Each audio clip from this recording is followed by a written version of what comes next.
DCCB chairman గా గుమ్మం శ్రీనివాస్ రెడ్డి ప్రమాణ స్వీకారానికి మంత్రి కోమటిరెడ్డి వెంకటరెడ్డి ముఖ్య అతిథిగా హాజరై అభినందించారు.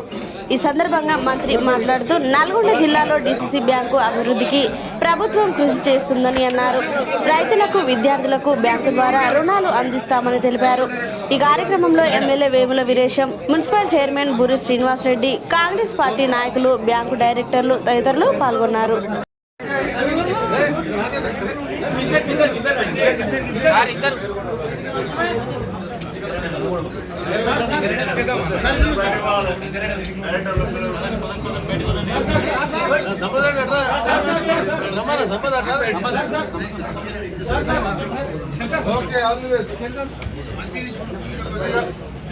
వినాయకులందరూ కూడా శుభాకాంక్షలు.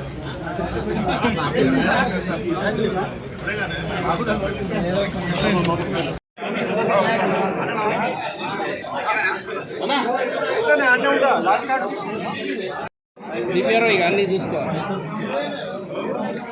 ఓకేనా? నాకు రాదా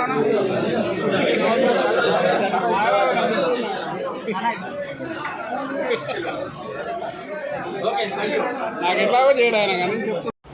నల్గొండ జిల్లా నూతన జిల్లా కేంద్ర సహకార బ్యాంక్ అధ్యక్షునిగా సోదరుడు, యువకుడు, ఉత్సాహవంతుడైన గుమ్మం శ్రీనివాస్ రెడ్డి గారిని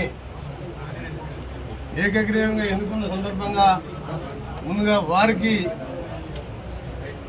రైతులకు సేవ చేసే అవకాశం పదవి లభించిన శ్రీనివాస్ రెడ్డి గారికి శుభాకాంక్షలు తెలియజేసుకుంటూ ఆ ఎన్నికకు సహకరించిన vice chairman president Dayakar Reddy గారికి, అలాగే మిగిలిన డైరెక్టర్లందరికీ పేరు పేరున మనస్ఫూర్తిగా చేతులెత్తి మీ అందరూ కూడా నమస్కరిస్తూ మీ అందరికీ కూడా ధన్యవాదాలు తెలియజేసుకుంటున్నాను.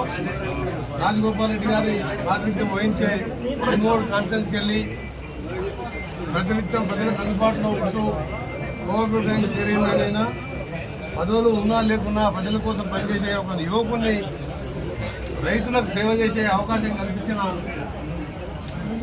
డైరెక్టర్లను చూసినా మాకు బాగా సంతోషం వ్యక్తం చేస్తూ నల్గొండ బ్యాంకు ఉమ్మడి నల్గొండ జిల్లా అంటే ఇలా Nagarjuna Sagar project, AMRP project అన్నిటిలో బత్తాయి తోటలు కానీ, మామిడి తోటలు కానీ, వరిలో కానీ వ్యవసాయ రంగంలో మంచి పేరుగాంచిన ప్రసిద్ధిగాంచిన రైతులున్న జిల్లా ఇది. దీనికి జిల్లా అధ్యక్షుడు కావడం అదృష్టం. శ్రీనివాస్ రెడ్డి గారికి ఒకటే కోరుతున్నా, నా పూర్తి సహకారం ఉంటుంది, ఉత్తమ్ కుమార్ రెడ్డి గారి సహకారం ఉంటుంది, మిగతా రాజగోపాల్ రెడ్డి గారు, మిగతా ఎమ్మెల్యేల సహకారం, గౌరవ ముఖ్యమంత్రి గారి సహకారం, మా అందరి సహకారం ఉంటుంది. పదవి ఎన్ని రోజులు ఉన్నది, ఎంత పెద్ద పదవి ముఖ్యమంత్రి కాదు. పదవి వచ్చిన తర్వాత ఆ పదవికి న్యాయం చేసినా, ఆ పదవి ద్వారా మన మీద ఆశ పెట్టుకున్న రైతులకు న్యాయం చేయడం అనేది లక్ష్యంగా పనిచేయాలని, అలాగే నల్గొండ జిల్లాలో కూడా ఎడ్యుకేషన్ లోన్ కూడా గతంలో దాదాపు 1000 మంది వరకు ఇచ్చినట్టు తెలిసింది. ఇంకా కూడా పెంచే విధంగా మీ బోర్డులో రిజల్యూషన్ పాస్ చేసుకొని పేద విద్యార్థులకు, బడుగు బలహీన వర్గాల వారికి ఎడ్యుకేషన్ లోన్ కూడా ఇచ్చేయడం, రైతులకు సంబంధించిన లోన్ల విషయంలో కూడా అందుబాటులో ఉండి పనిచేయడం, దాదాపు 28,000 కోట్ల ఇలా టర్నోవర్తో ఉన్న ఈ బ్యాంకుని రాబో కాలంలో 3,000 కోట్ల పైన పెంచండి. తప్పకుండా రైతు ప్రభుత్వం, ఇందిరమ్మ రాజ్యం ఎవరు ఊహించని విధంగా ఇంకా